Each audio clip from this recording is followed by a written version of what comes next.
Bismillahirrahmanirrahim. Alhamdulillahirabbil alamin wa bihi nasta'in ala umuri din. Salatu wassalamu ala asyrafil anbiya wal mursalin.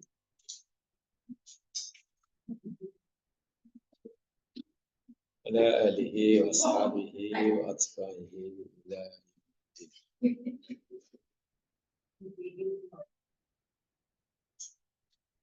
Rabbi shrah li sadri wa yassir li amri wa hlul 'uqdatam min lisani yafqahu qawli.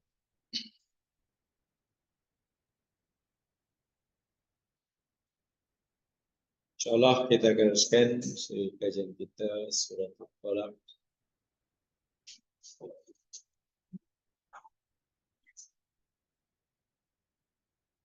Kita masih bicara ayat yang pertama dari surah ini.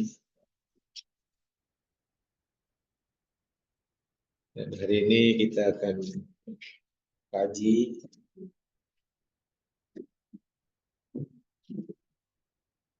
firman Allah yang berbunyi dalam ayat pertama itu,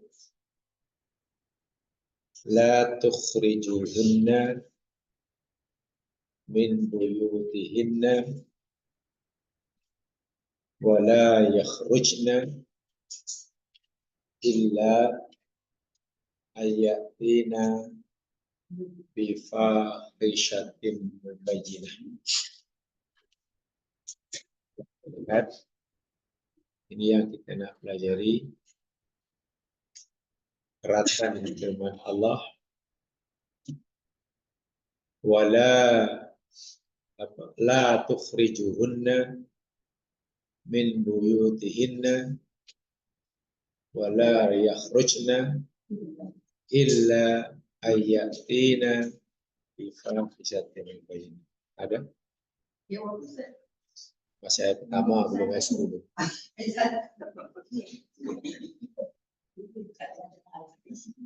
Baru ayat pertama, belum ayat 10. Ayat pertama yang kita pelajari dahulu mula-mula yakni kalimah tolak. Ya. Pertama, subjek pertama. Dengan jenis-jenisnya, dengan akibat hukumnya. Kemudian kita pelajari juga tentang iddah. Ya. Ada tolak, ada cerai yang sunni, ada yang bid'i, dan jenis-jenis iddah bagi perempuan yang diceraikan suami atau yang ditinggal mati oleh suami. Bukan? Ya. Dan hari ini kita akan beri keratan ayat yang berbunyi, masih ayat pertama. Masih. Ya, kan ayat 600.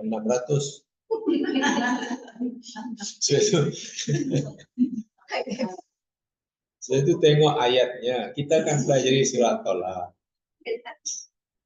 Itu Qur'annya kena bentang 24 jam. Sehingga setiap keratan ayat yang kita bicarakan ini ayat pertama, tak keluar dari manapun. Tak keluar dari manapun. Jadi biar teratur kena dibagi tanda, oh yang sudah dipelajari kalimat ini. Seperti kita telah mengisah sudah, pelingkuhuna li iddatina sudah, wa asul iddatan sudah. Nah, sekarang sambungan ayat berbunyi wala tukhrijuhunna min buyutihinna wala yakhrujna illa ayatina bifahishatin mubayyinah. Hari ini kita pelajari ini. Sebelumnya kan sudah panjang lebar. Artinya la tukhrijuhunna, janganlah kamu ini siapa di sini maksudnya? Saya tengok ayatnya itu supaya kita paham betul. Yang kita paham ini Al-Quran bukan persepsi ya. Sebab kalau tengok ayatnya nanti kita pikir itu persepsi. Nah, kita ingin menangkap, memahami apa yang Quran katai. Coba satu ya. Wala tukhrijuhunna, dan jangan, lah itu jangan. Tawau, itu mana? Tawau kamu. Kan? Hunna mereka. Sekarang siapa yang dosen kamu? Mereka isteri. Kamu itu siapa? Suami. Itulah. Itu mengkaji namanya. Jadi bukan persepsi. Itu saya tunjukkan ayatnya. La tukhriju, la jangan. Tukhriju, tawa itu kamu mengeluarkan, kamu mana suami. Hunna, istri yang dah diceraikan. Janganlah kamu, wahai suami, halau keluar istri-istri kamu yang kamu ceraikan. Paham di situ? Dihalau keluar dari mana? Min buyutihinna, dari rumah-rumah mereka. Mereka siapa nih? Suami ke istri. Rumah-rumah istri. Dari mana kita tahu istri bukan rumah suami? Hunna. Itulah mengkaji itu macam itu. Jadi bukan persepsi. Sehingga kita anggap, oh ini mana istri, ini suami. Tengok ayatnya. Tengok ayatnya.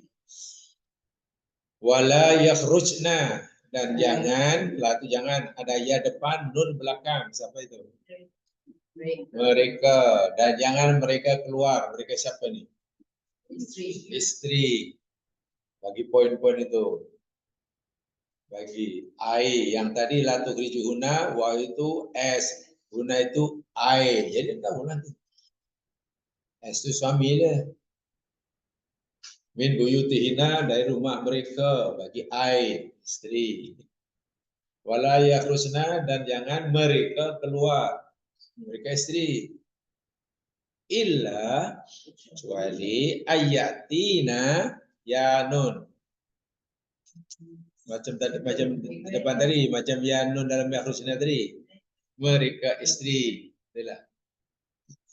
Kecuali ayatina, mereka istri itu hendak melakukan bifahishatin, perbuatan yang keji, fahisyah, yang keji, mubayyinatin, yang nyata. So, dalam ayat ini ada peraturan hukum. Hukum pertama ditujukan pada suami. Wahai suami yang menceraikan istrinya, janganlah kamu menghalau keluar istri-istri kamu itu yang kami ceraikan itu dari rumah-rumah mereka. Itu sebenarnya bukan rumah kamu. Ini ada hukum sendiri nanti. Dari rumah mereka. Selama mana mereka masih menjalani iddah. Itu hukumnya. Dan yang kedua ditujukan kepada istri. Dan janganlah istri-istri yang diceraikan, yang masih dalam iddah itu, keluar. Yakhrujna, jangan mereka keluar. Keluar dari rumah-rumah mereka itulah. Kecuali mereka melakukan perbuatan fahisyah yang nyata. Maksudnya nanti. Jadi kita lihat di sini pertama. Jadikan pada suami. Janganlah kamu, wahai suami, menghalau mereka istri kamu yang masih dalam iddah, lalu keluar dari rumah-rumah mereka.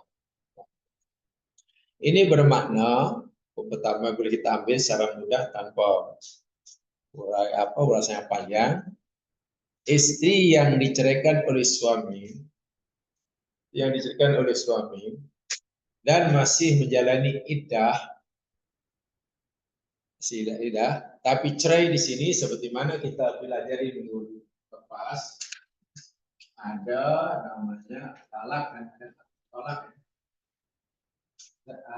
Cerai yang dijatuhkan oleh suami namanya talak. Cerai yang diminta oleh istri namanya loh. Cerai yang dipisah, yang karena dipisahkan oleh mahkamah karena tak boleh kawin, kasah. cerai karena masing-masing sudah melaknat satu sama lain, namanya kita masuk dalam kepala. Kalau itu tidak, nanti yang selepanya hilang. Ibaratnya pernah pergi Seremban dari Kolombo, yang selepanya hilang, ini mana? Tapi ini Seremban, yang suruh Seremban, tahu. Hilang nanti. Jadi yang kita bicara ini baru perceraian yang dijatuhkan oleh suami. Namanya tolak. Saya ulangi sekali, jangan kita pikir bila disebut apa namanya talak aja, maknanya hanya satu macam. Kesilapan yang sudah turun temurun. Nah, jadi tengok perceraian tidak semestinya tolak.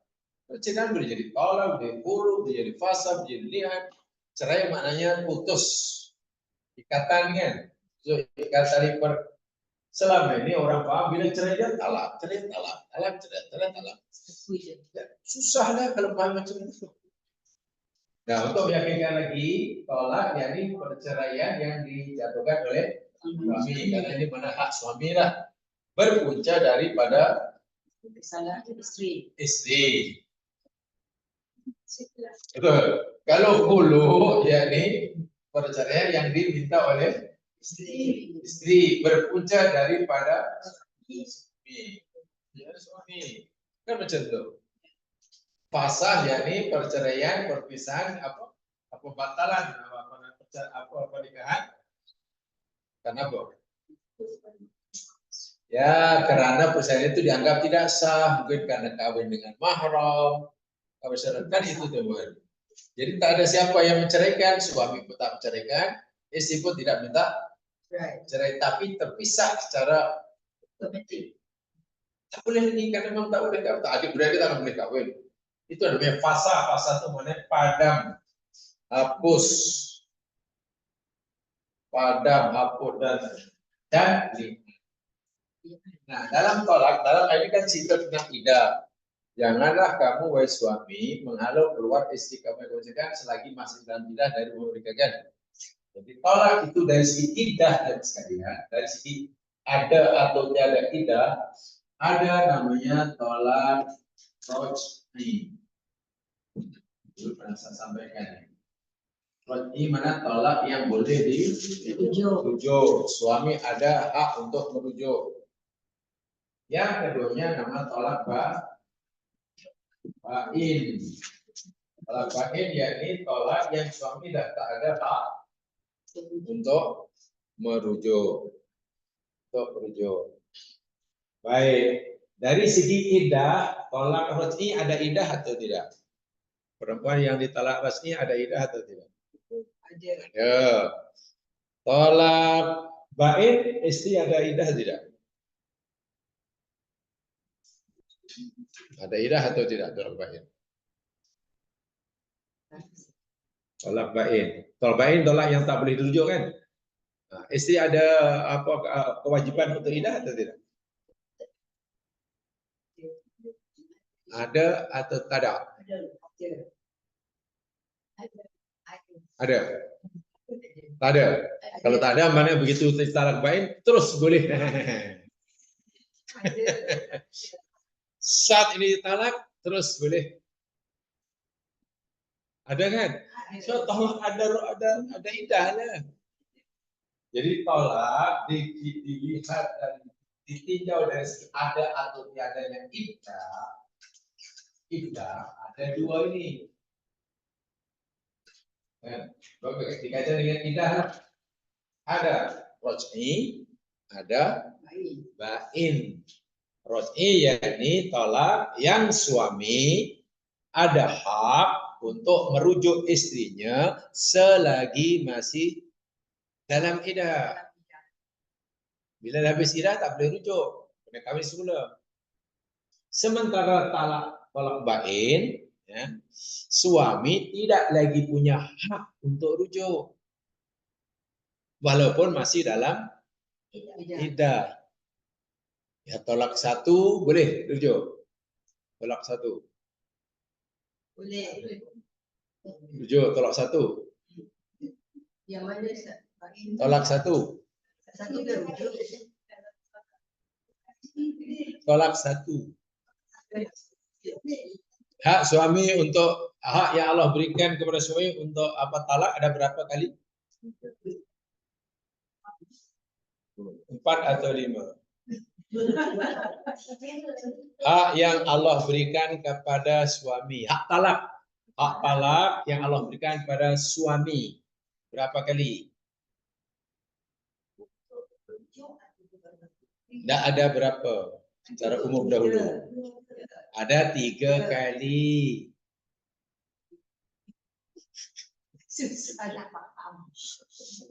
Kan ayatnya sudah diberikan kan tiap hari. Ya ini dalam ayat berapa tuh?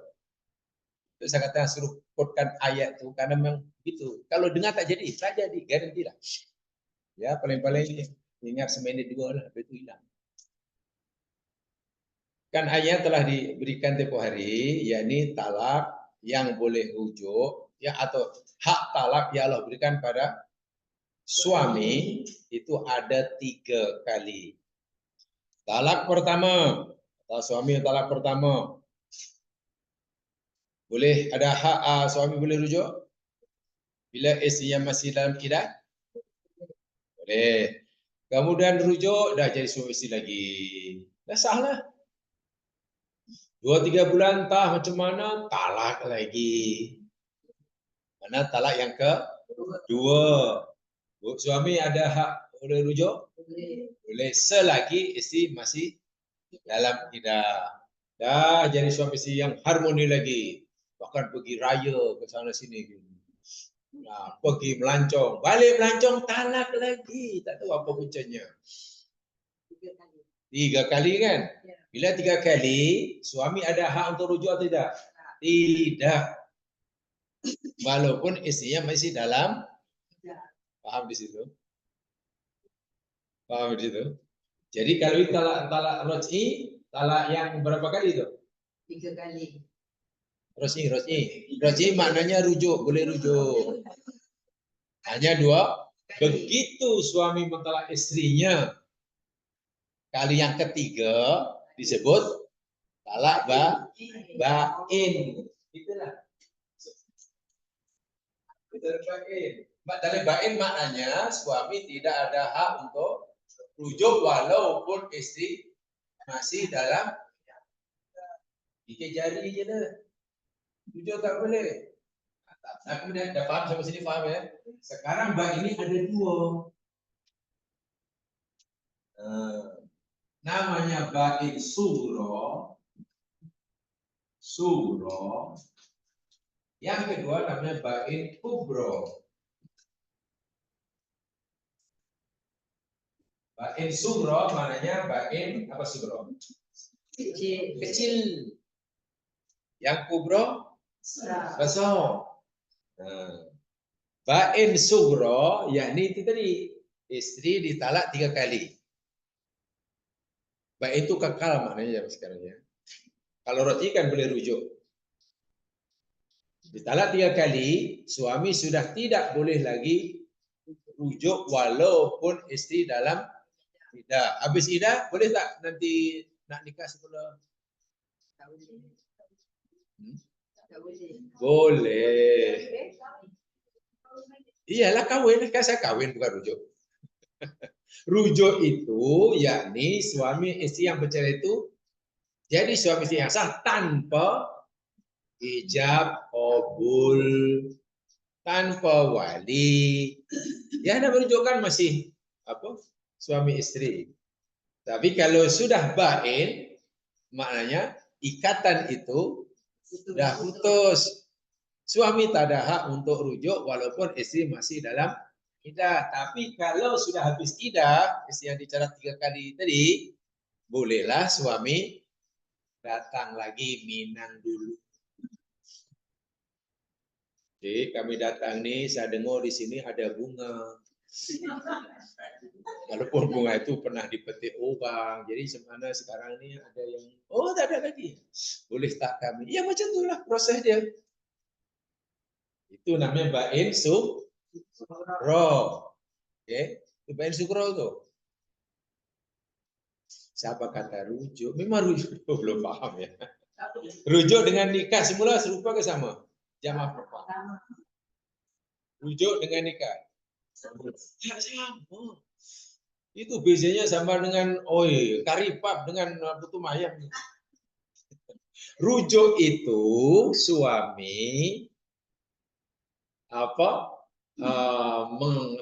mengambil semula istri yang diceraikan itu tanpa nikah, tanpa wali, tanpa mas kawin, tanpa tumbangkan seekor lembu, tanpa sewa pelamin. Kenapa? Karena rujuk itu antara suami dan istri yang diceraikan masih duduk dalam rumah yang sama, betul? Kan ini ya tadi. Jadi kan suami tak boleh halau istrinya keluar kan dari rumah mereka. Sebab itu hanya perlu menyatakan kami rujuk. Sudah rujuk dah sah. Walaupun nanti ada peraturannya, ada saksi ketidak, nanti ayang yang berikut. Adapun bila istri itu dah habis idah, tak boleh suami kata aku rujuk pada engkau, tak boleh. Dia mesti nikah semula dan begitu lah. Itu pun kalau istrinya mau.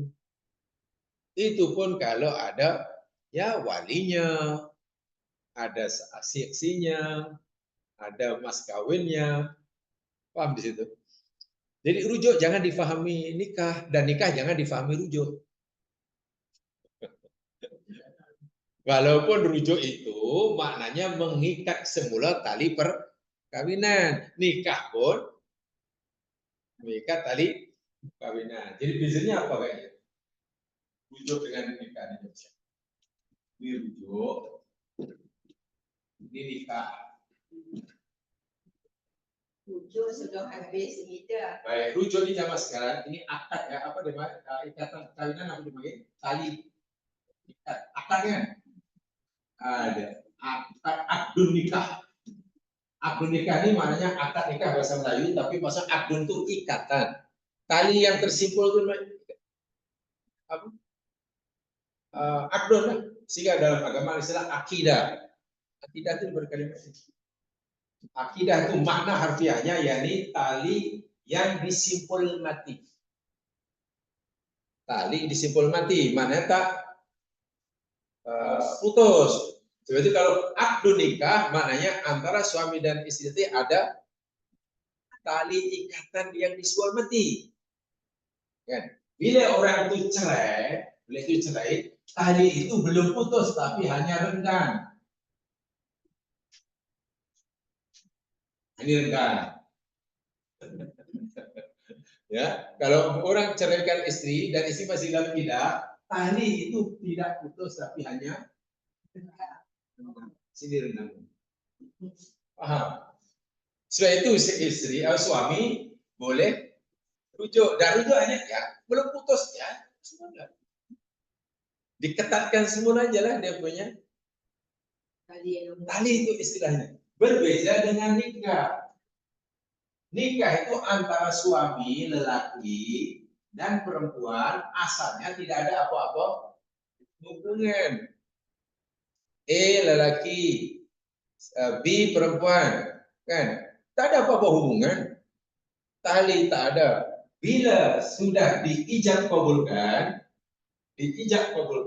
barulah antara A dan B, laki dan perempuan ada ikatan yang kuat. Oke, ikatan yang kuat. Jadi untuk mengikat semula ini macam mana? Tapi macam mana yang tadi? Kena akad. Ya. Adapun orang rujuk perlu tak akan nikah. Perlu ikat yang kuat lagi. Nyaman. Ibaratnya macam itu lah. Nah, bukan menyambung. Ibarat tali ikatan tadi asalnya kuat, kemudian menjadi agak longgar, kemudian karena masih terikat. Sebab itu orang orang yang cerai, suami yang jadi istri, statusnya masih suami istri. Paham? Statusnya masih selagi istri masih dalam iddah. So itu Quran kata kamu wahai suami janganlah kamu halau istri kamu dari mereka. Maknanya istri tetap duduk serumah dengan suaminya. Istri tetap berhak mendapatkan nafkah, makanan, minuman, tempat tinggal. Berhak itu dapat semua itu. Selagi masih dalam iddah. Suami pun berhak mendapatkan khidmat istrinya. Yang diharamkan hanya satu, tidak boleh mengadakan hubungan suami istri, itu saja. Tidak boleh melakukan hubungan suami istri. Itu saja. Ketika istri masih dalam iddah dan suami belum rujuk. Sebab itu bila dia katakan saya rujuk atau akan saya rujuk, maka tersambung semula ikatan tadi dengan kuat dan jalan berlakulah hukum hakam bagi suami istri tak ada konflik.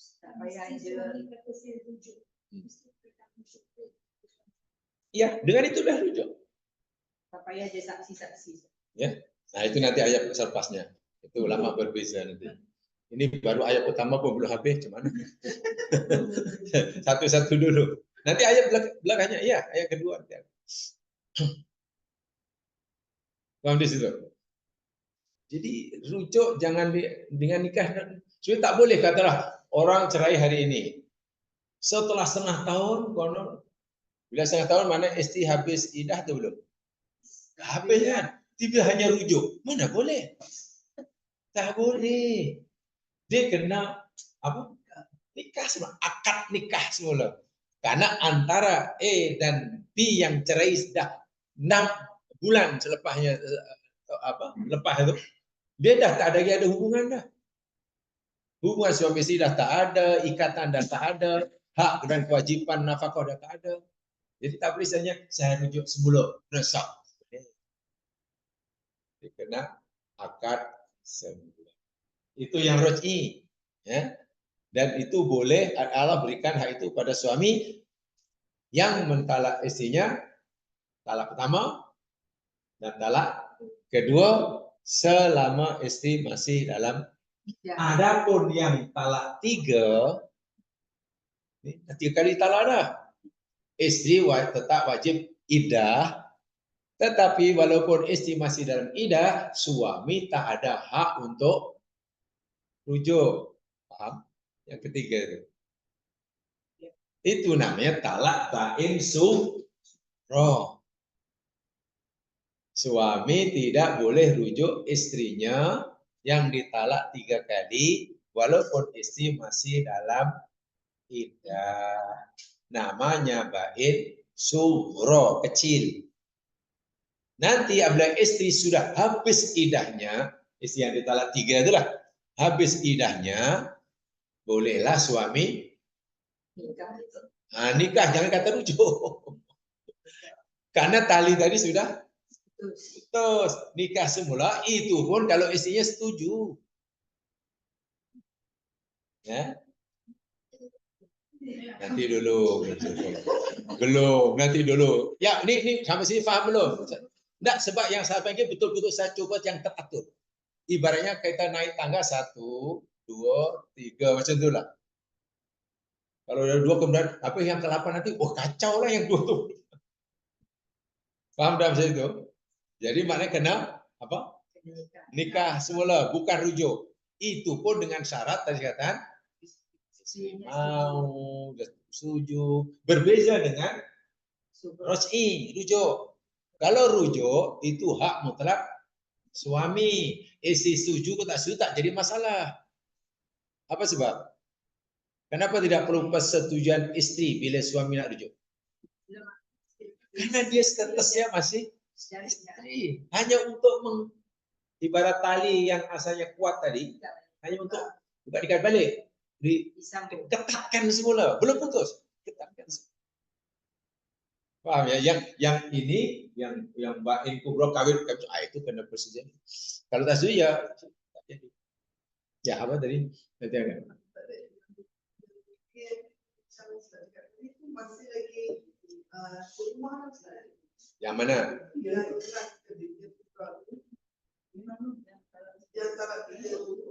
Maknanya Nah dulu saya belum sampaikan tuh. Sebentar lagi saya akan sampaikan tuh. Nah, itu saya katakan. Lalu saya tahu, saya coba memberitahu jawabannya B, C macam itu. Jangan kemudian tanya yang K mana. Jangan baru E. Nah, setelah ini paham? Paham ya? Oke. Sekarang yang Quran kata jangan kamu halau keluar. Oke. Istri kamu dari rumah mereka.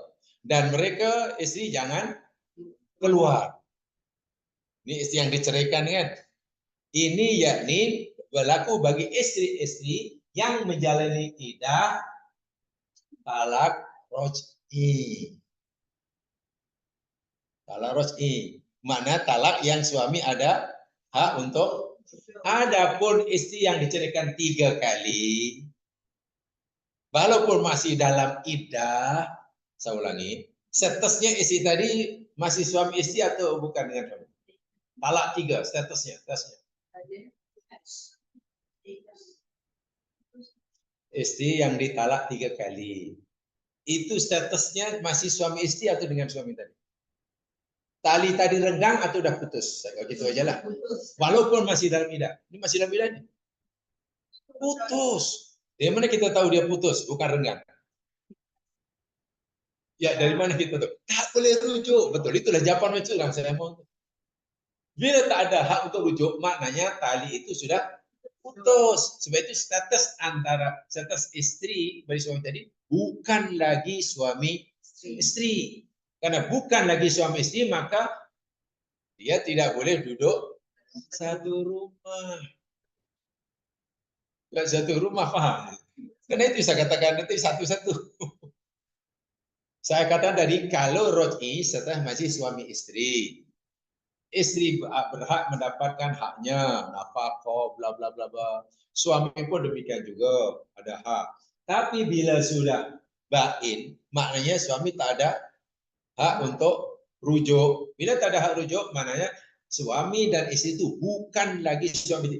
Akad nikah, tali yang itu bukan hanya renggang, tapi dah jadi orang lain. Walaupun istri masih iddah. Saya itu ketika itu istri suami istri dah tak boleh lagi duduk dalam satu rumah. Sebab itu ayat ini kata jangan kamu keluarkan istri kamu tuh, yakni istri yang diceraikan masih dalam iddah talak roj'i. Ya. Tidak suami istri. Mak, tali belum putus. Saya katakan statusnya suami istri. Maksudnya begini ya, mungkin yang boleh memahami, yang boleh paham. Jika sekiranya nih, ketika istri masih menjalani iddah, talak roj'i, talak 1, talak 2, kan? Talak 2. Tiba-tiba suaminya innalillahi wa inna ilaihi raji'un. Suaminya shadaqallahul adzim. Tahu tak istri yang masih menjalani iddah talak roj'i, dia menjadi salah seorang dari ahli warisnya. Kenapa jadi ahli waris? Karena dia masih istri. Artinya nanti ada hak mendapatkan hak pusaka. Beza jika istri tadi sudah habis iddah. Bila habis iddah, kan suami tak rujuk kan? Berbeda maknanya tali perkawinan tadi masih bersambung atau renggang atau putus. Bila habis iddah, putus. Bila putus, istri bukan istri, bekas istrinya, kan? Bukannya tidak berhak mendapatkan harta pusaka, walaupun nanti dia berhak mendapatkan kalau dalam bahasa Melajunya harta sepencarian. Kan istri ini ada 2 tuh jamaahnya kan kalau suaminya meninggal.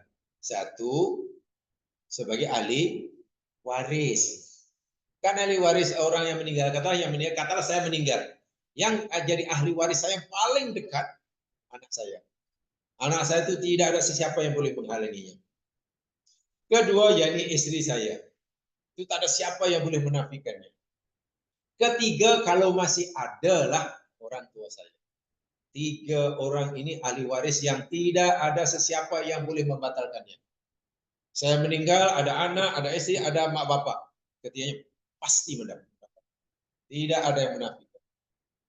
Adapun saudara saya, cucu, itu lain lah. Cucu tak dapat selagi saya masih punya anak. Gitulah. Nah, apa namanya?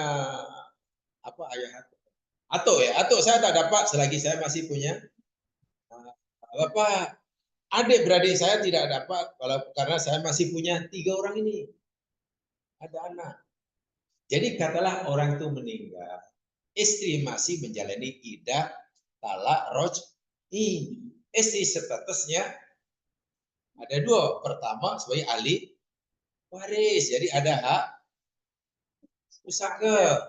Yang kedua, sebelum harta waris dibagi, ada hak kalau dalam bahasa sebagai harta sepencarian. Jadi 2. Ada 2. Sementara bila istri yang ditalak roj'i ke atau ditalak bain ke, habis iddah ada beda. Minggu lepas habis. Habis iddahnya kadang minggu lepas atau 4 hari lepas. Lepas habis iddah, suami pula meninggal. Maka istri tadi statusnya bukan lagi sebagai ahli waris. Tidak mendapatkan hak ahli waris karena dah putus. Dia hanya dapat hak apa dipanggil itu tadi bahasa Melayu apa? Harta pencarian itulah. Itu mahkamah yang mengiranya. Itu kesan dia. Kesan dia. Sebab bila dah habis iddah dan tidak rujuk walaupun talak roj'i, kan bukan suami istri lagi statusnya. Yang tak boleh dihalau keluar, yang tak boleh itu yakni istri yang walaupun diceraikan statusnya masih istri bagi suami tersebut karena ia masih menjalani roj'i. Kalau yang bain sugro, bolehlah walaupun dalam iddah dia bukan roj'i kan. Walaupun belum boleh kawin. Itu yang sugro ya. Yang kubro tempoh hari saya katakan yakni apa namanya? Cerai karena li'an tadi. Ya.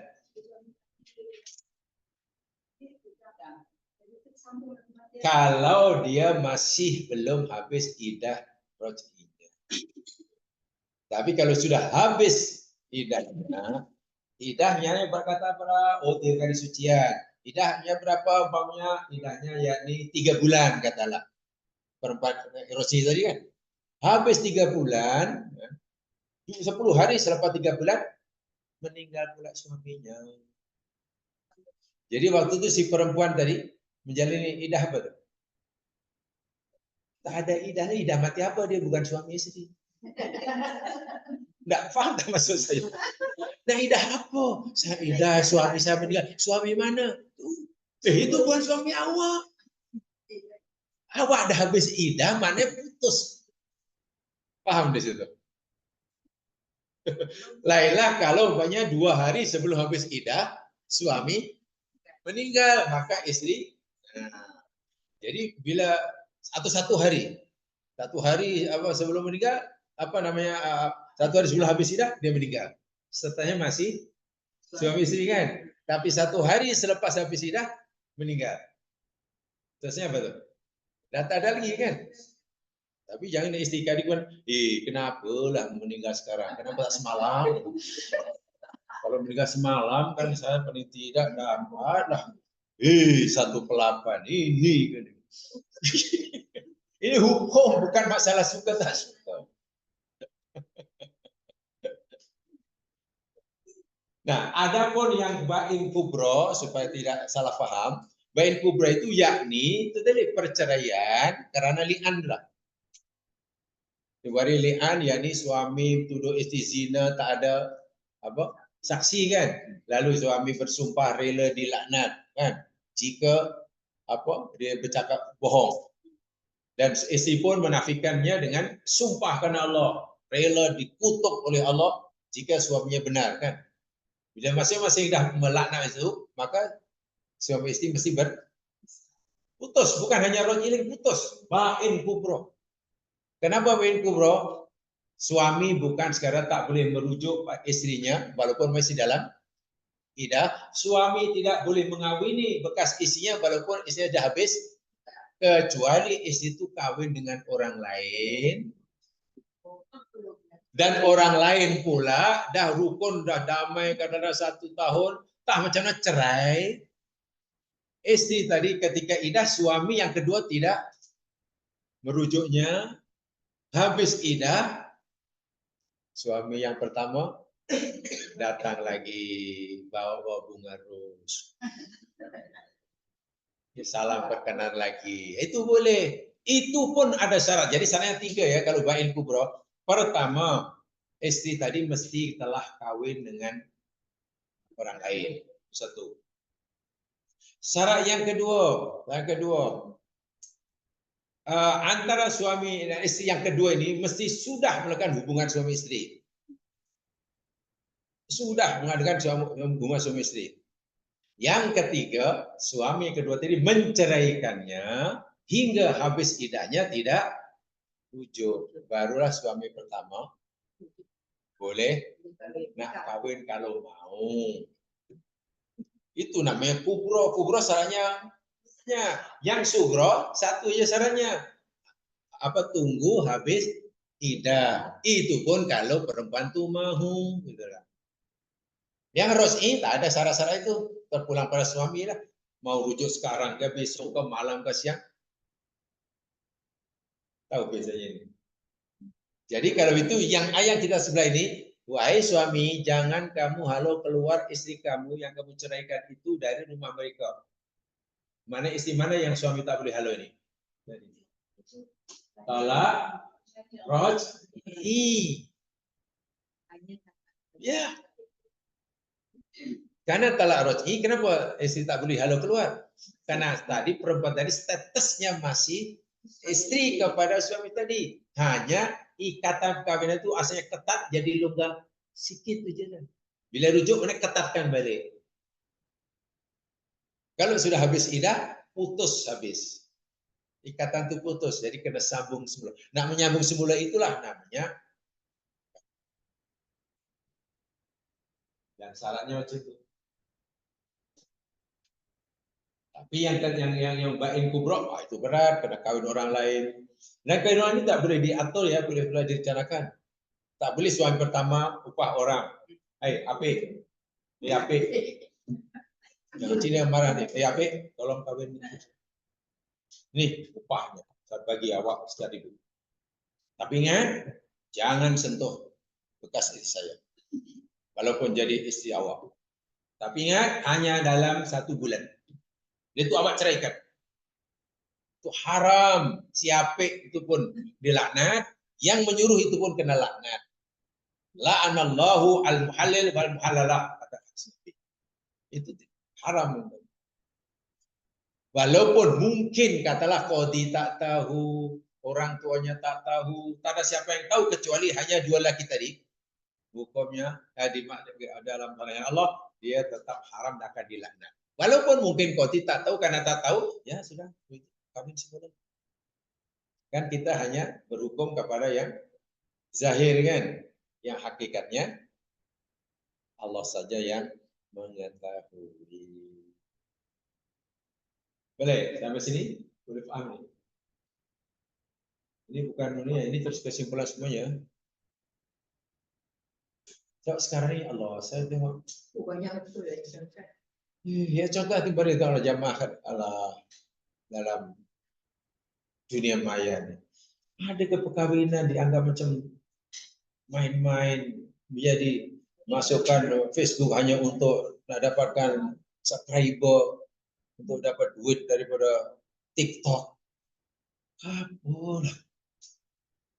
Sangat menyedihkan hukum Islam dari dipermainkan. Itu mempermainkan hukum Islam. Ya. Itu hukum agama. Hukum agama. Wah, tempoh hari saya katakan, tolak itu diharuskan oleh Islam, betul, dalam rumah tangga. Tapi pintu tolak itu di ujung jalan. Pintunya tertutup tapi tak berkunci. Mana sebelum suami istri itu mengambil tindakan talak, mesti ada usaha-usaha ikhtiar untuk menyelamatkan keluarga itu. Ini gagal, ini gagal. Bahkan sampai peringkat suami mengantar ahli wakilnya, istri maka masing-masing wakilnya berbincang orang tengah. Berbincang betul-betul. Dan yang diantar yang diantar ini tidak boleh berpihak. Pihak laki, pihak perempuan berbincang macam mana budak-budak ni, macam mana gini. Sampai ikut sekali Quran kata. Bila hakaman, maknanya orang yang jadi orang tengah yang jadi nak mengadili ini berpendapat, berkeyakinan, oh nampaknya keluarga budak-budak ini dah tak boleh selamatkan. Ya, baru boleh pisah. Jadi prosesnya tidak sesederhana lupa ucapkan happy birthday pun minta cerai. Jadi apa kecil lah. Hanya kerana gagal dapatkan beg LV pun minta cerai. Apa benda lah itu betul-betul memperkaitkan agama Islam. Sedih, sangat sedih. Sehingga Islam tidak cantik. Islam tiba jadi hodoh. Jadi hodoh. Jadi kecantikannya ditutupi oleh perangai sesetengah orang Islam. Coba ya, ada kali istilah-istilah ini.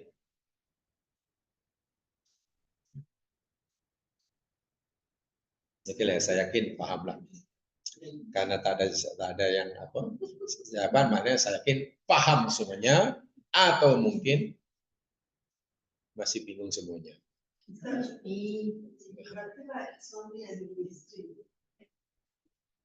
Jadi dia isteri pertama dia cerai tapi masih dalam beda, dia suruh isteri pertama itu keluarlah daripada beda itu suruh tempat lain. Yang suruh keluar siapa? Yang suruh keluar itu suami lah, dia cerai kita tapi masih dalam beda. Jadi dia suruh isteri dia ke tempat lain, sebab dia nak masukkan ini. Suami tadi telah baca ayat ini atau belum? Tanya itu saja. Tak, kita jangan, maksudnya beginilah cara cara mengagama. Kita jangan bagi contoh yang melanggar Quran, pasti salah gitu saja.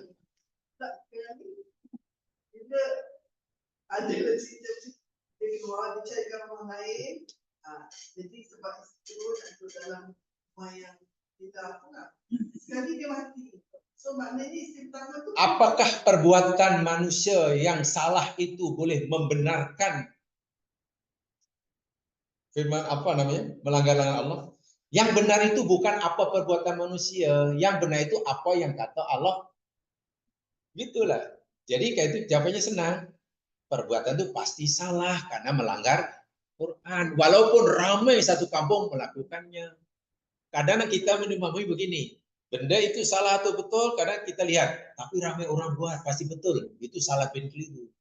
Cara belajar agama, jangan tengok apa yang dilakukan oleh manusia. Tapi tanya apa yang Quran kata. Itu prinsipnya. Sehingga perbuatan yang ada berlaku di luar itu kita nilai selari atau tidak dengan Quran. Kalau sesuai, betul. Kalau sesuai, tak betul. Walaupun yang melakukannya katalah raja maharaja sekali. Tentulah caranya. Tapi kadang orang kan tidak, tapi orang tuh buat juga dan ramai yang buat. Kan tak tahu. Nah, ini bahaya. Buat salah, orang tuh buat salah. Kan? Lalu kita pikir dia tak salah.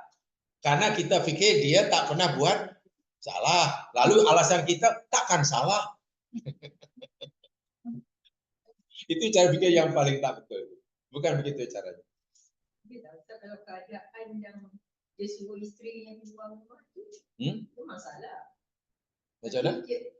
Macam Zara kata, dia suruh isterinya dia tawarkan tempat lain, rumah lain. Siapa yang suruh? Dia memanglah ikut. Enggak, satu pertanyaan saya, siapa yang suruh? Salah karena suami melanggar ayat ini. Dah, saya kata salah. Katalah, oh boleh tak minum arak? Tak boleh. Tapi orang itu suka macam mana? Mana suka macam mana? Takkan berpikir begitu. Tidak, tolong cara berpikirnya jangan orang itu nak minum juga. Kalau tak minum nanti dia akan menangis sampai keluar darah. Biar mati, tapi tetap dilarang, begitulah maksudnya. Kalau kita izin, tak apalah kasihan, kalau tidak macam apa boleh dibuat atau apa. Mana kita mengabaikan Quran. Dan kita mendahulukan apa yang dikehendaki oleh manusia, dan itu satu jenayah syariah yang berat itu. Jenayah yang berat. Ada macam tu macam mana Ustaz? Ya? You stay put in the house. Baik, sekarang kita mengikuti Quran atau Quran suruh ikut keadaan? Ya sudah. Duduk di kasut. Ya? Duduk di kasut. Ya memang Quran suruh.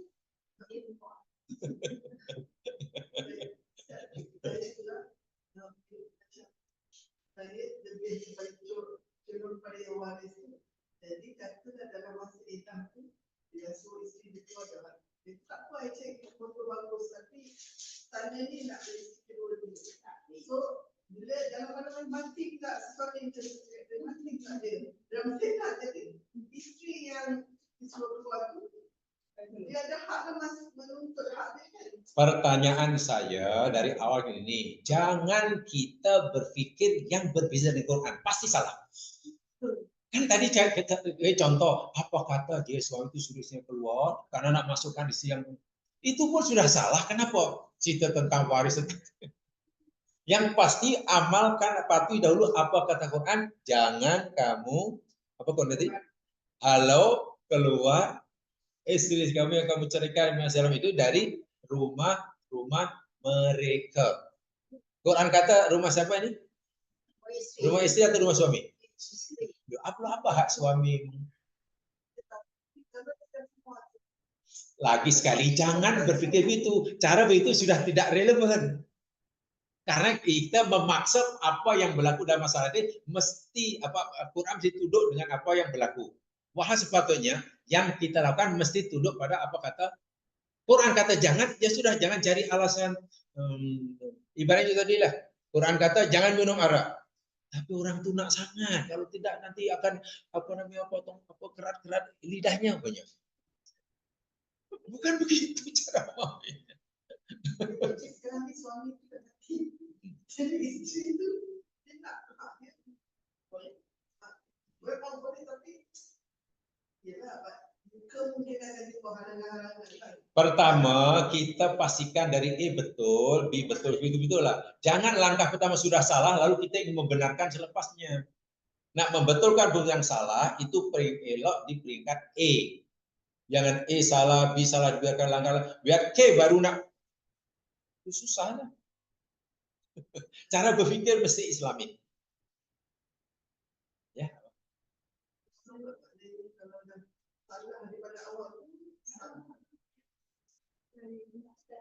Kepercayaan ini patut dilepaskan pejabat jadi satu berlapis dan perempuan terlibat. Kalau apa? Perceraian itu dilakukan dibuat bila berlaku yang tadi itu isteri itu kalau suami keluar dan isteri dengan di mahkamah. Nah, mungkin itulah salah satu hikmah yang ketara kenapa contoh di Malaysia kan. Di samping ada undang-undang agama, ada undang-undang kerajaan. Nah, walaupun mungkin agama sudah sah, tapi untuk meyakinkan keabsahannya mesti mendapatkan pengiktirafan daripada. Karena bila ada berlaku itu, jadi ada hikmah di situ. Wah, contoh kalau ada seorang orang tua punya anak perempuan, kemudian ada kawannya anak laki, lalu dicaput oleh orang tuanya, bapaknya akad nikah kan, ada saksi, ada mas kawin, sah itu, dari si agama sah. Walaupun belum didaftarkan, kalau kita tanya pada agama, hukum sah. Hanya masalahnya kalau tidak didaftarkan katalah. Bila berlaku apa-apa masalah perceraian ke kematian, suami nak menuntut ke mana? Ke mahkamah. Nah, itu ke mahkamah, nanti mahkamah ini tak ada file, tahu kan? Dan mahkamah pasti tidak akan melayan. Jadi sebenarnya apa yang dikuasai oleh kerajaan itu yang untuk melindungi semuanya. Hanya berbeda dengan zaman dahulu. Zaman dahulu, ya, apa yang berlaku di sehari-hari, undang-undang yang Nabi jalankan sehari-hari sama betul dengan apa yang Quran cinta. Jadi sekarang orang kawin di tempat yang lain, orang Selangor kawin di Perlis, sah. Tapi kalau tak daftar di Selangor, tak sah. Nah, coba kan bingung. Jadi sama ada itu memudahkan atau menyusahkan, wallahu a'lam. Tapi kebaikannya banyak. Sebab bila ada case katakanlah, adalah alasan hujah bagi yang nak mengadu itu. Oh, kami sudah kawin, ini buktinya. Tapi kalau tak ada bukti, macam mana? Tiba-tiba yang awak nak nuntut hak ni siapa awak coba? Mahkamah hanya mau melayani kes yang ada bukti, ada. Kalau tak ada itu susah. Benar? Paham? Oke, sekarang saya tambahkan. Kenapa dalam ayat itu Allah kata, jangan kamu, wahai suami, menghalau keluar mereka istri kamu, yang aku carikan, dari rumah-rumah mereka istri. Kalau jangan kamu keluarkan mereka dari rumah kamu, itu senang paham.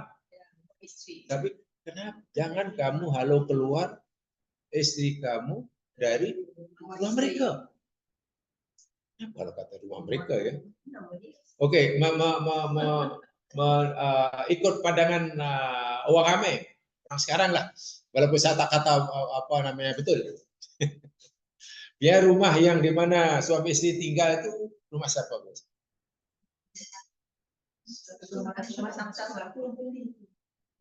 Biasanya apa rumah siapa yang membeli kan?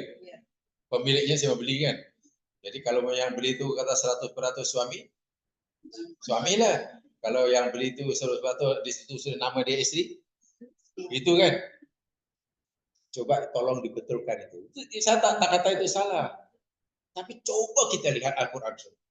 Inilah susahnya memang kalau kita mempelajari Al-Quran, minta maaf ya. Ini apa yang kami dapatkan di masa belajar.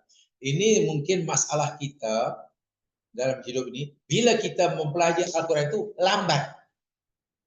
Kita sudah terlanjur selesa dengan gaya hidup seperti ini, cara berpikir seperti ini. Tiba-tiba baca Al-Quran, iya, pasti terkejut. Karena kita sudah ibarat terlanjur, orang terlanjur katalah melakukan perbuatan yang sebenarnya tidak betul beragama Islam. Tapi orang itu sudah buat lama, orang ramai buat, turun temurun, kan? Dianggap benda itu tak apa. Tiba-tiba belajar Al-Quran agak lambat. Baca Quran, iya Quran kata salah lah. Tapi iya ke salah? Ramai orang buat, dah turun temurun. Itu salah satu kesan tak baiknya belajar Al-Quran lambat. Walaupun lambat itu lebih baik daripada better late than never. Ya, itu hadis. Namanya rawahu man salah.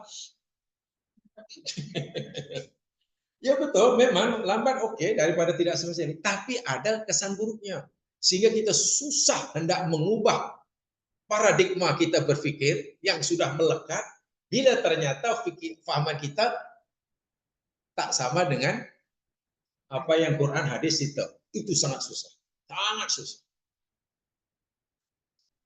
Ada di Indonesia yang mendidik, yang pondok cara pembelajarannya lain. Pelajaran-pelajaran yang bercanggah dengan amalan masyarakat, yang bercanggah dengan apa yang Quran dan hadis ajarkan. Maka Quran dan hadis yang berkaitan pada masa yang pecah itu diajarkan di sekolah-sekolah di pondok itu daripada zaman kanak-kanak. Di zaman kanak-kanak. Sehingga nanti bila budak itu sudah dewasa, dia tak terkejut karena dalam pikiran kebanyakan sudah pahaman Quran ini. Sehingga mudahnya kan, tak betul lu itu ya ayah, tak betul. Senang. Tapi coba kalau belajar ketika ia sudah berkeluarga dan punya anak 5. Tak kajut tu nak gustan tu. Iya ke? Tapi takkan salah, semua orang buat. Pasti begitu. Itu saya sangat suka ada satu sekolah di Indonesia itu. Perkara-perkara seperti ini diajarkan daripada zaman. Jadi apa ya? Silabus itu sepatutnya macam diajarkan di tingkatan yang lebih tinggi, tapi diajarkan pada walaupun tidaklah terlalu detail. Contoh ya, kesannya ya mas kan ya. Agak-agak umat Islam di Nusantara lah, Indonesia ke sini kan. Setelah jadi Muslim besar. Agaknya suka atau tak suka jika dekat dengan anjing. Jika dekat dengan anjing liaran. Tak suka. Bila dekat dengan babi? Tak, kita suka kan? Bila kita berjalan ke, yalah katalah janganlah naik kereta tertutup, naik basikal, belakang lori yang angkut babi yang muncungnya semua keluar. Mesti rasa jijik kan? Rasa jijik. Dari mana kita timbul rasa jijik begitu kuat sekali pada babi? Wah, tengok babi tak dosa pun. Bukan? Karena dari kecil kita tidak ajar itu.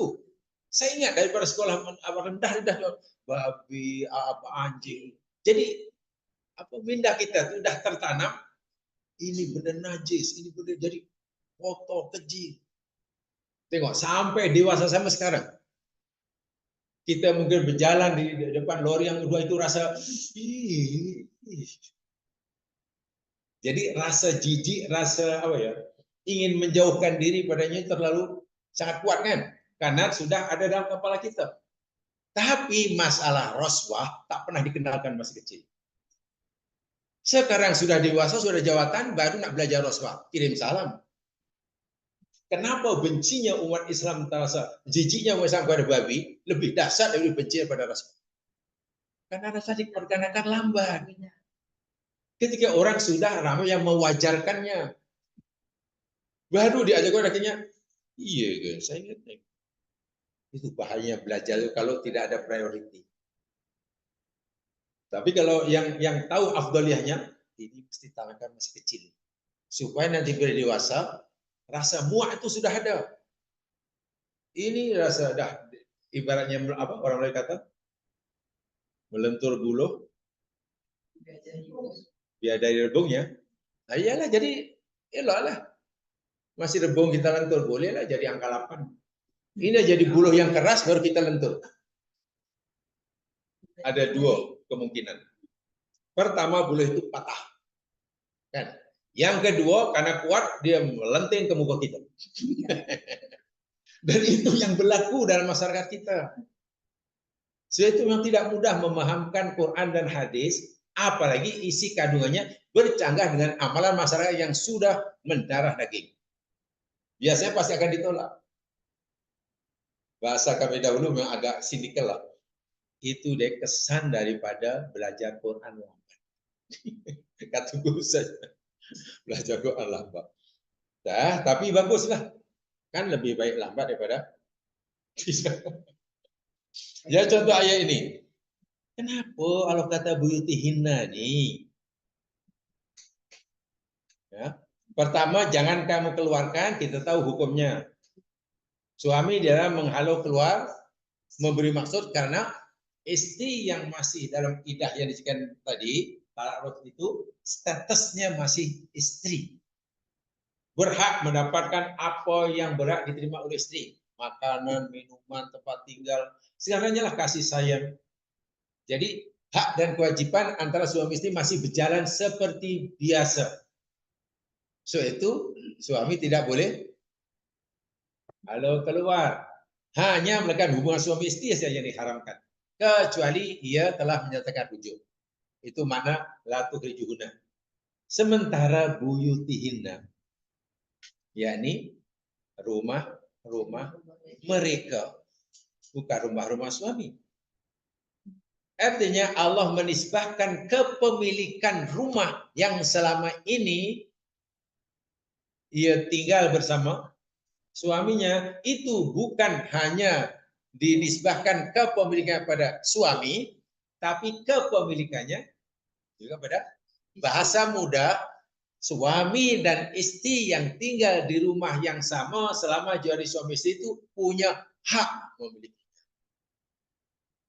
Walaupun mungkin dalam jiran, nama aku tak ada lah, cemana ini? Itu undang-undang kita yang buat. Quran kata kamu ada hak. Paham tak di situ? Itu Quran kata ya apa?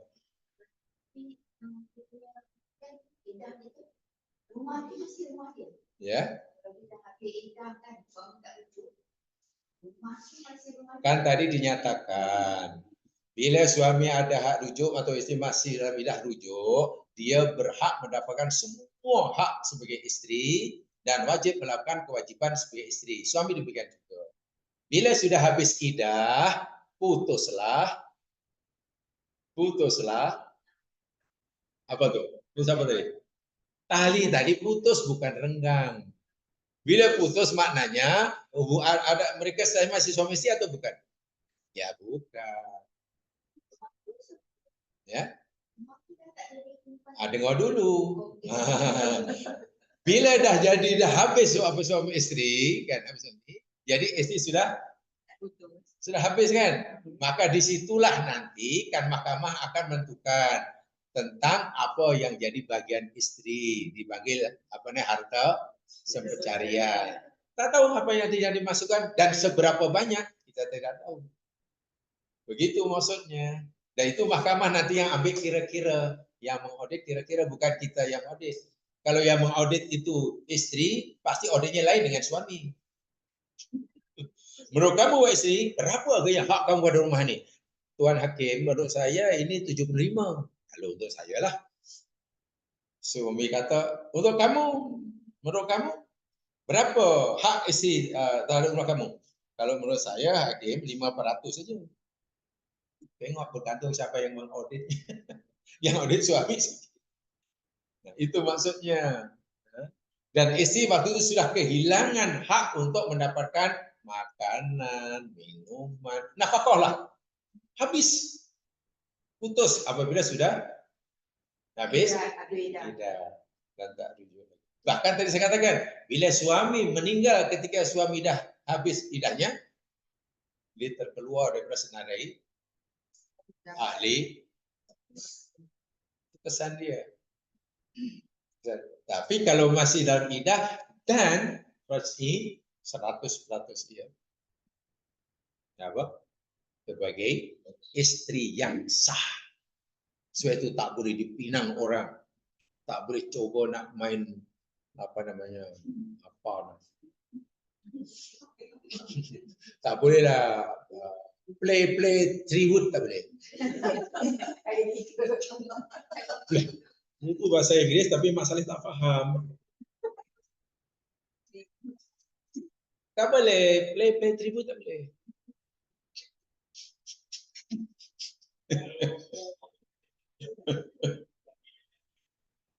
Itu macam orang apa? Ada orang bahasa Arab tapi orang Arab pun tak faham. Dia sesat di jalan, balik ke asrama tak tahu. Jumpa orang ada, ya sir, ihdinas siratal mustaqim, ana minad dhalin. Maknanya saya tunjukkan jalan yang tepat mana ya ke hotel kami. Saya sesat dah. Untuk Syekh Arab itu pun ini bahasa cakap bahasa aku tak faham. Ya macam itulah. Jangan coba-coba masih suami istri sudah apa? Play Tribut. Baik.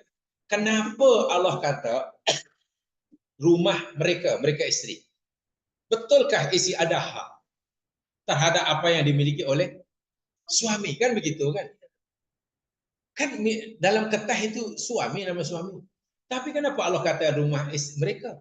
Pertanyaannya, betulkah apa yang dimiliki oleh suami itu juga hak atau apa dimiliki juga oleh istrinya? Tentang berapa persennya jangan cerita itu ya, itu mahkamah. Jangan tanya berapa peratusnya. Kalau itu tanya, nanti jawabannya berbeza. Tanya pada istrinya, jawabannya lain. Tanya pada suami, lain. Kalau tanya sama istri, berapa hak kamu? 80%. Tanya pada suami, berapa? 20%. Ya. Nah, mari kita lihat ayatnya, supaya kita paham betul. Mana ayat yang mungkin membantu kita memahami bahwa apa yang dimiliki oleh suami juga hak istri selagi ia masih berstatus istri. Ingat, selagi ia masih beristri. Termasuklah ketika istri masih menjalani iddah ala syurutnya tadi. Baik, kita lihat ayatnya dahulu jamaah sekalian. Coba lihat, ini agak penjelasannya agak panjang ya. Maksud ayatnya bukan satu, tapi kita pahami betul-betul. Lihat surah Al-Baqarah.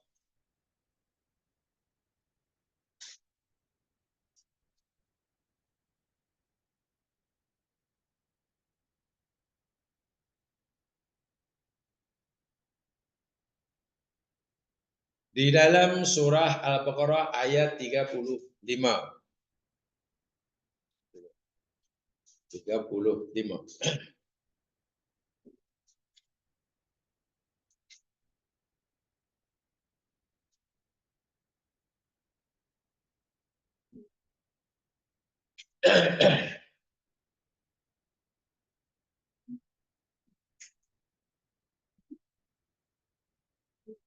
Apa ayatnya?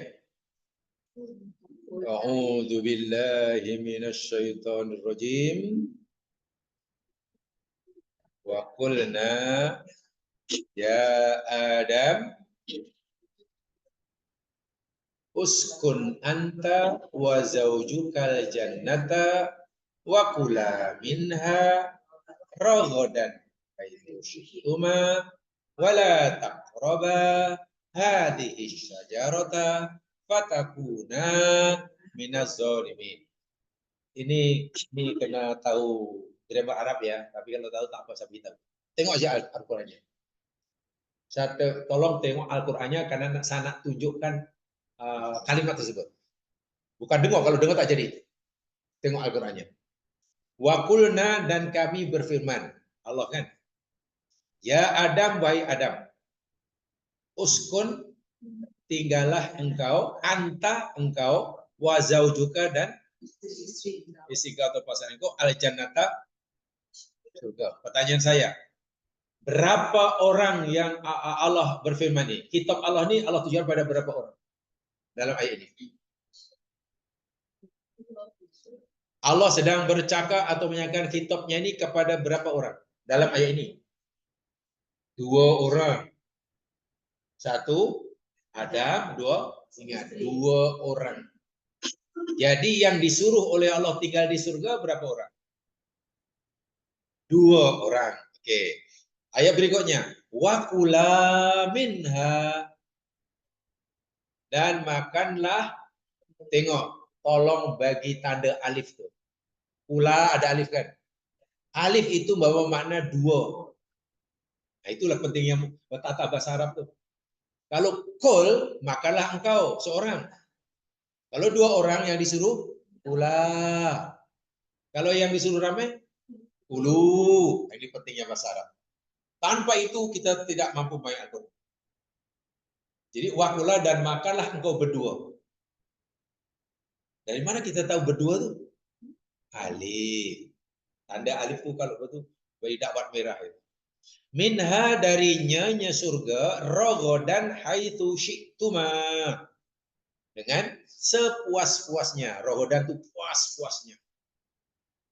Pulanglah sepuasnya, kalau puas pagi, petang, banyak sedikit. Haitsu syi'tuma, di mana saja atau bila mana saja kamu berdua menghendaki. Mana yang bermana kamu berdua? Kamu berdua. Tuma. Kalau engkau kehendaki, haitsu syi'ta. Kalau you all semua kehendaki, haitsu syi'tum. Inilah, kena paham tuh. Tuma. Tadi ada alif. Ini tuma. Wala taqraba. Dan jangan engkau berdua, ada alif lagi, mendekati hadis syajarah, pokok ini. Fatakuna, maka kamu berdua, ada alif. Kamu berdua menjadi minadzalimin.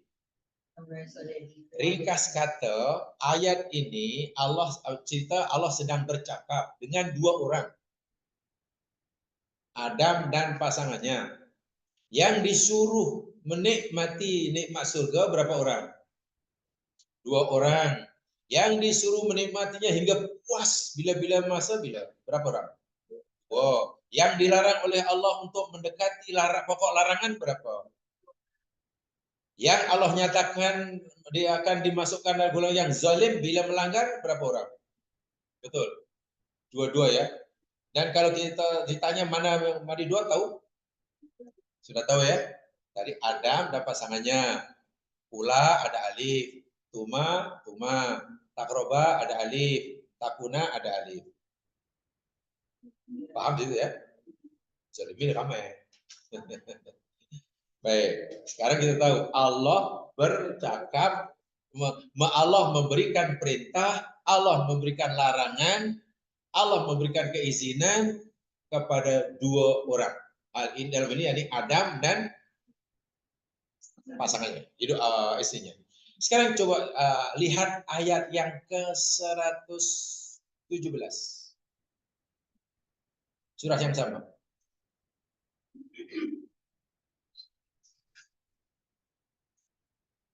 Surah yang sama, Al-Baqarah 117. Ini kajian ya supaya betul. Jadi kalau tak dikaji tak nampak. Kalau tak dikaji tak nampak.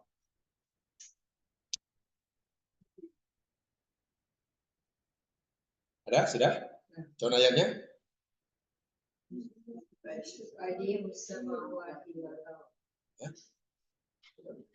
117.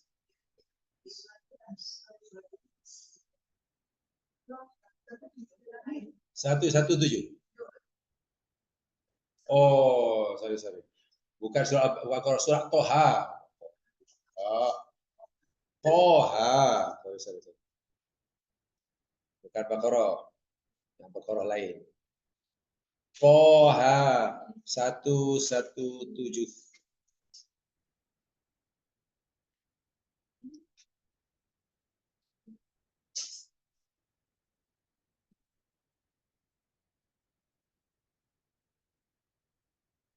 Toha 117.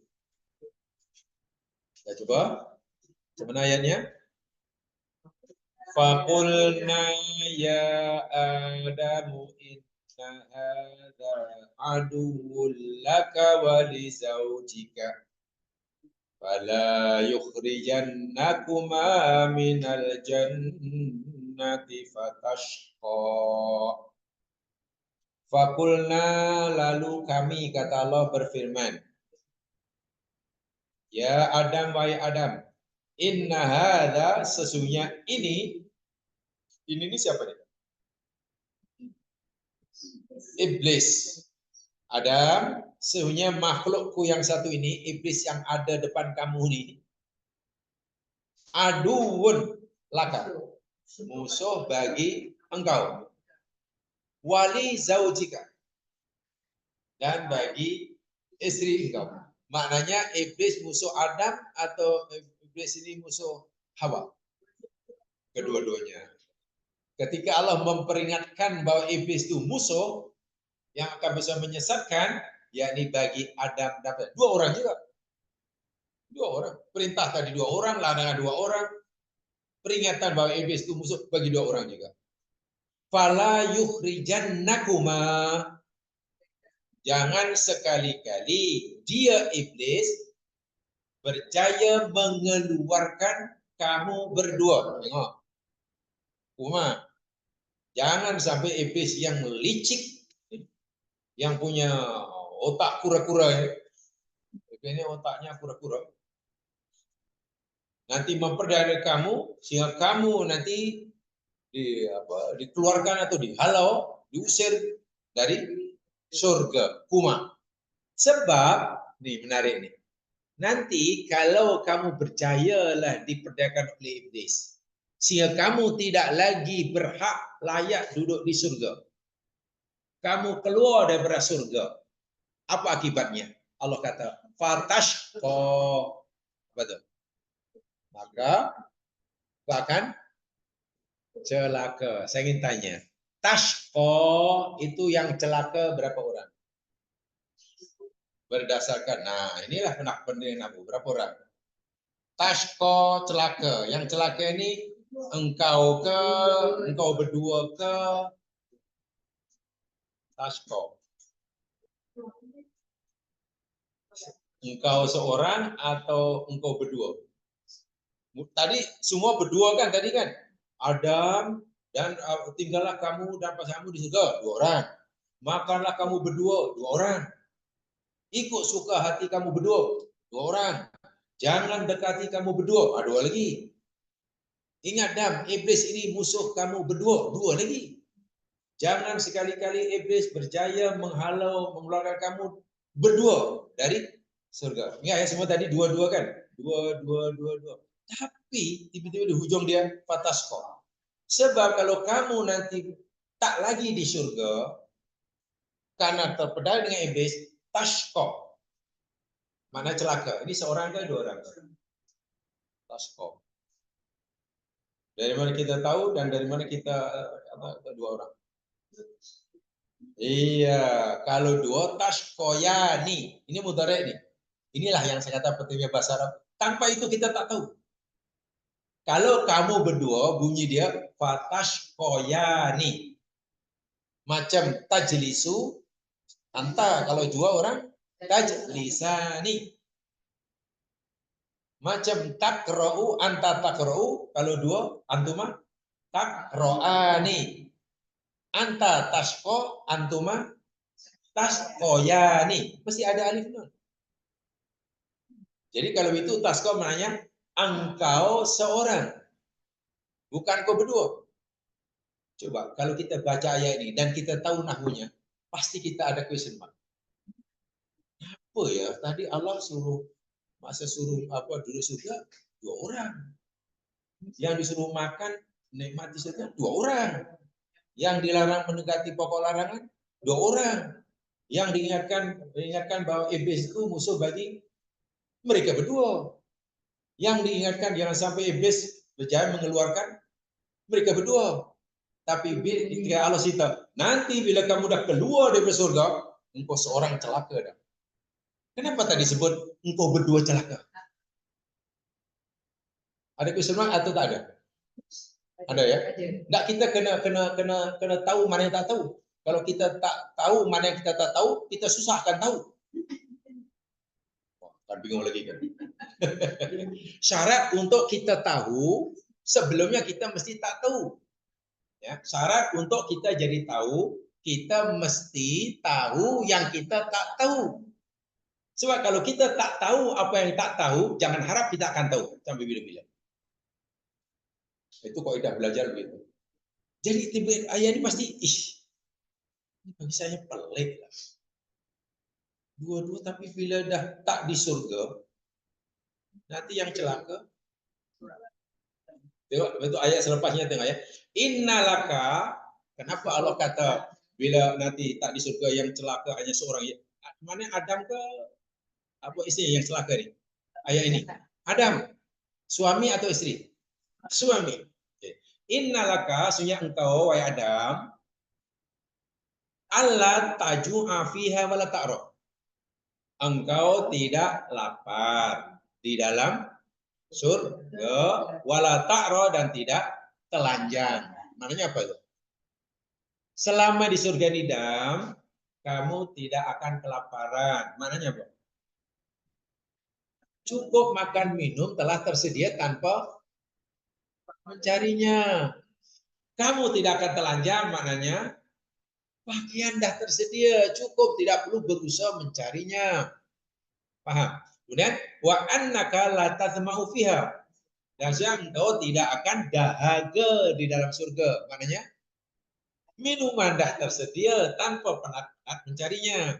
Wala tatha. Dan kau tidak akan kepanasan. Maknanya apa? Ada tempat tinggal. Jadi di surga Allah sediakan makanan, minuman, pakaian, tempat tinggal tanpa mencari. Tinggal pakai aja. Kalau itu penat kita penat agaknya. Penat tak penat? Susah tak susah? Kalau makanan, minuman, pakaian, tempat tinggal yang perlu kita ini terpaksa kita mencarinya dari kosong, penat kita penat. Betul? Betul? Nak makan kena berpeluh-peluh, nak minum kena berpeluh-peluh, untuk punya rumah kena keluar pagi balik malam, bermandikan keringat, cucur air mata. Itu senang ke tak senang? Bahasa kasonya lah. Itu kira mananya apa, bahagia atau kira celaka.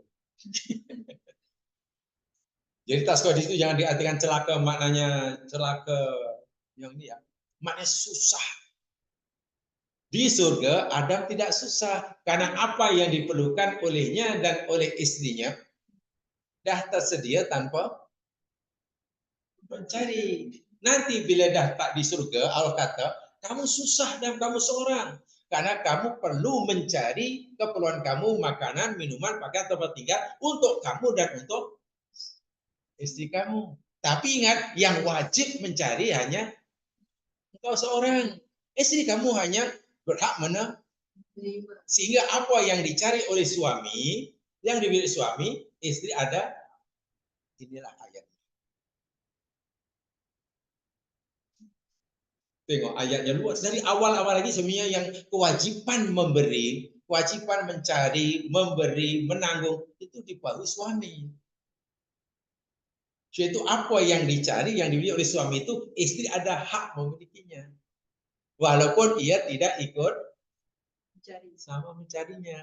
Nah, coba yang tasko Allah kata hanya ada.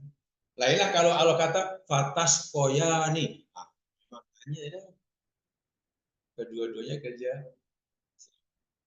Jadi bahasa mudahnya istri itu statusnya yakni maf'ul mabni majhul. Suami mabni maklum.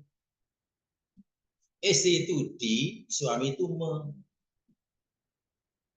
Istri diberi, suami memberi. Suami melindungi, istri dilindungi. Statusnya di. Suatu apa yang diperlukan oleh istri, hakikatnya setelah jadi istri orang lah, apa yang diperlukan oleh istri dalam hal ini Allah sebut makanan, minuman, pakaian, tempat, itu kewajiban suami.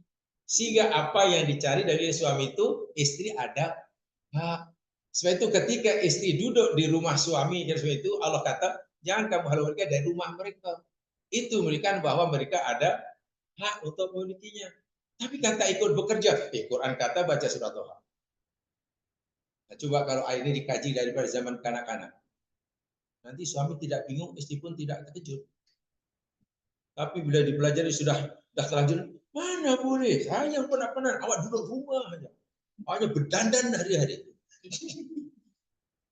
Ya akhirnya gaduh karena ayatnya itulah bahayanya kalau tidak difahami. Dan memang susah, saya tak kata mudah. Susah kita mempelajari, menerapkan pada orang-orang yang sudah terlanjur punya apa ya, pemikiran yang selama ini dianggap betul. Tiba-tiba baca Quran ternyata tak sama dengan apa yang dipikirkan. Susah sekali nak mendengar Al-Quran. Dan ternyata memang, jadi mana dari awal-awal lagi ketika Anda masih di surga, secara dipanggil apa dia? Secara tak langsung Allah dah beritahu bahwa yang berkewajiban menyediakan makanan, minuman, pakaian, tempat tinggal itu suami. Walaupun istri tak berkewajiban mencari, dia berhak menikmatinya, berhak ikut memilih. Ingat, selagi dia berstatus sebagai istri. Indah tak indah Al-Quran. Dan ini nikmat pertama yang disebut oleh Al-Quran.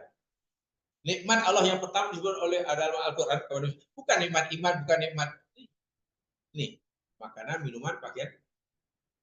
So itu nanti bila Adam sudah turun ke bumi, kita sedang di bumi, kewajiban pertama untuk menyediakan 4 ini kewajiban kita. Sama peringkat individu, sebagai ahli masyarakat, atau bahkan negara.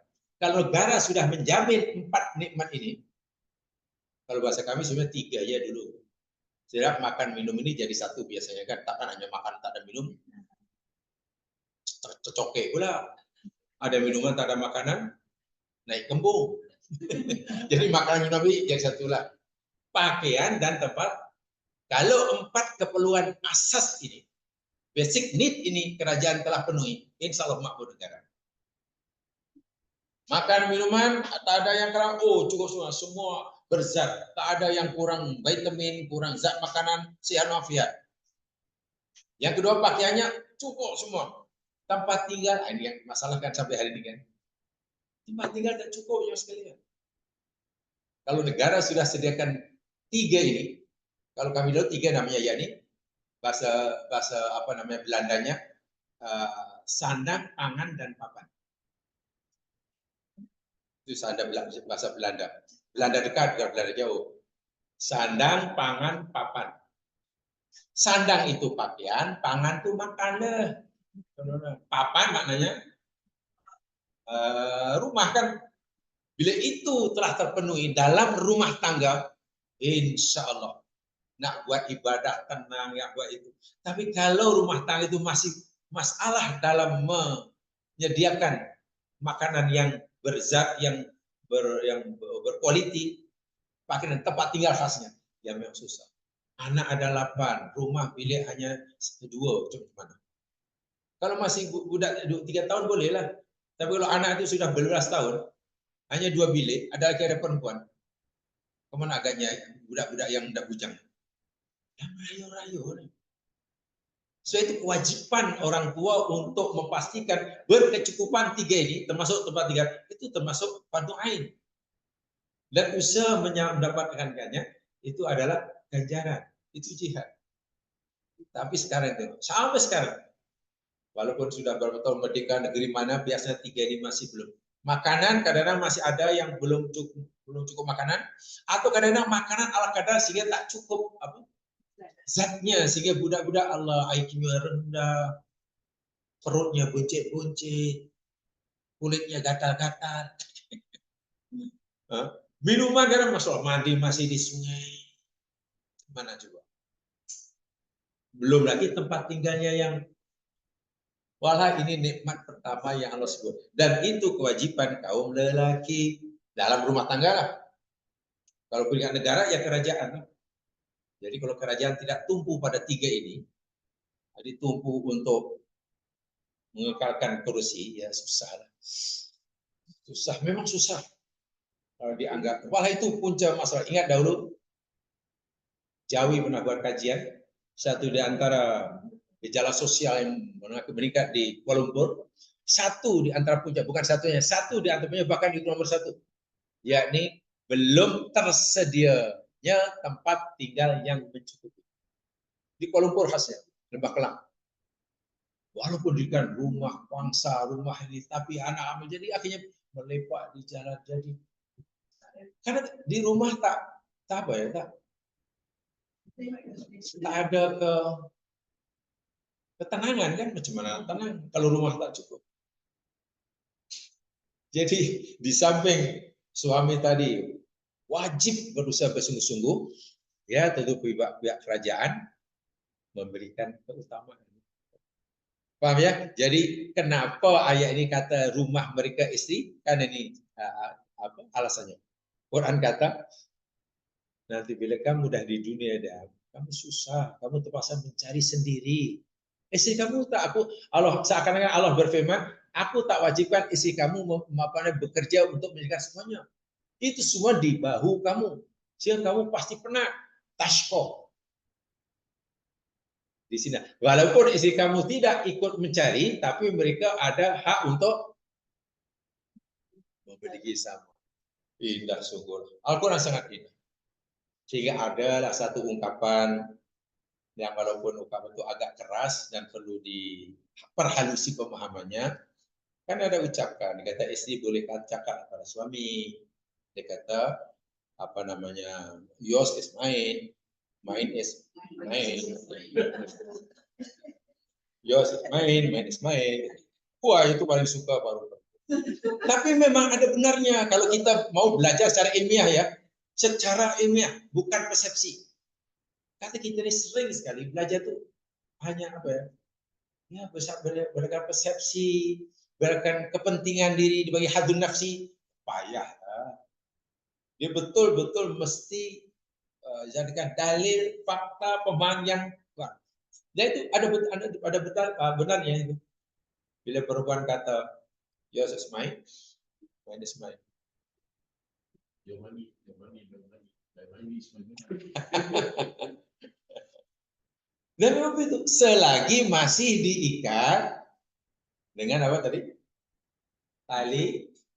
Itu yang akdun itu maknanya ikatan dengan ikatan tali, ikat simpul mati, gitulah. Bila simpul mati mana nampaknya dua tapi hakikatnya satu, kan begitu. Bahasa Quran bahasa yang indahnya. Akdun itu simpul mati. Bila simpul mati, ada dua benda diikat di simpul mati, ya macam satu. Tak boleh dua lagi. Itu bahasa orang yang dah bersuami isteri. Tak boleh saya, aku, tak boleh kami. Anak kita ni macam mana? Jangan, anak awak ni macam mana? Awak ni punya anak. Aduh, dari itu pun sudah tak reti makna filosofi perkawinan, dah tak faham. Apa pula anak you dan awak yang ni? Allahu Akbar. Itu dari segi pemilihan kosakata pun sudah menunjukkan bahwa akad tali tadi tidak disimpul mati. Ya, mungkin hanya disambung dengan apa, dengan gam yang bila-bila masa boleh putus. Jadi kena faham filosofi perkawinan itu sangat. Quran paling Islam paling hebat. Yang lain mungkin boleh putus bila-bila masa kan itu. Bahasanya boleh. Sepatutnya kami paling tidak atau kita jadi aku saya. Saya nak balik ni lah tengok mak saya dah. Mak saya.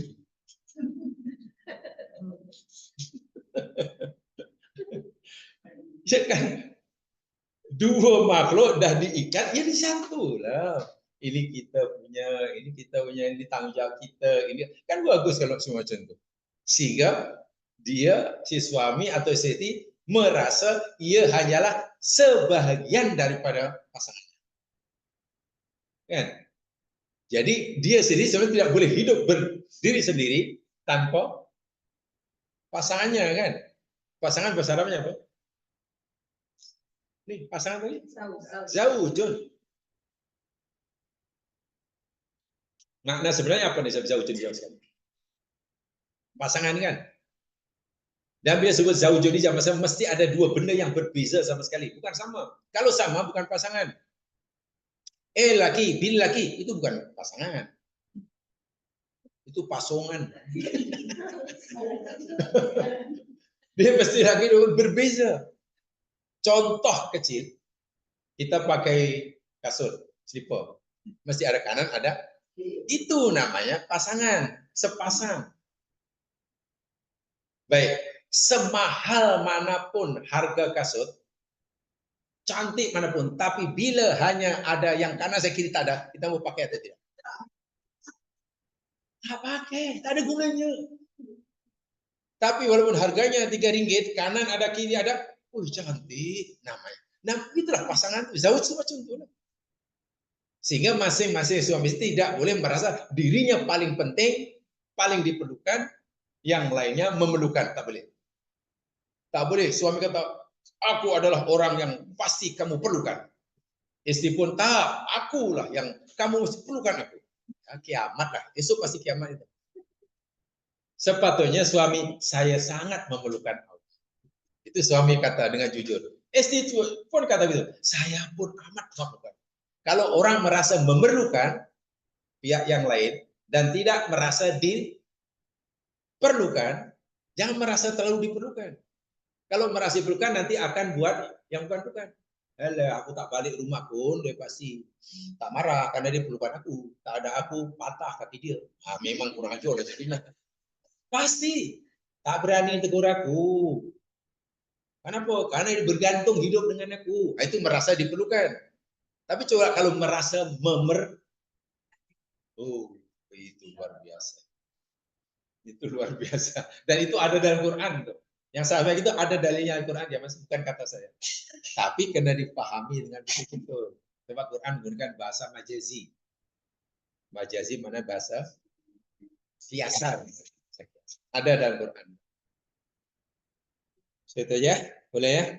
Sudah dapat satu poin. Kenapa Allah kata jangan keluarkan. Biar jangan keluarkan itu maknanya ya hukum dari segi hukumnya karena mereka ini masih sebenarnya masih suami istri, masih berjalan hak dan kewajibannya.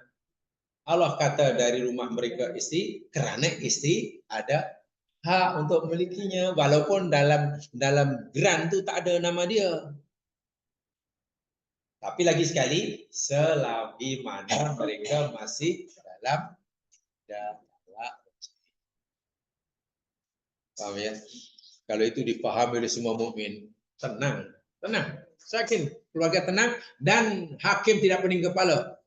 Taklah 1 minggu sampai 35 kes datang ke meja dia. Dan kesnya pula benda-benda yang tak semestinya dibawa ke mahkamah. Kan? Kalau ikut Al-Quran, kes itu sebenarnya tidak perlu bawa ke mahkamah karena diselesaikan sendiri kan. Tapi dia fikir Quran tak memberikan jalan keluar, ya apa rujukannya hakim? Itu ya hakim pening. Hakim pening ya Mas Kren. Tak ada pensiun, tak ada rehat. Kes yang tertangguh banyak ditambah lagi belum lagi. Wallahu a'lam. Mudah-mudahan berkati. Sanakallahumma bihamdika asyhadu an la ilaha illa anta astaghfiruka wa atubu ilaik. Na'udzu syaitan rajim al-asim alaihi salam. Ladina amanu wa salihat wa sallam. Wa ta'ala. Assalamualaikum warahmatullahi wabarakatuh.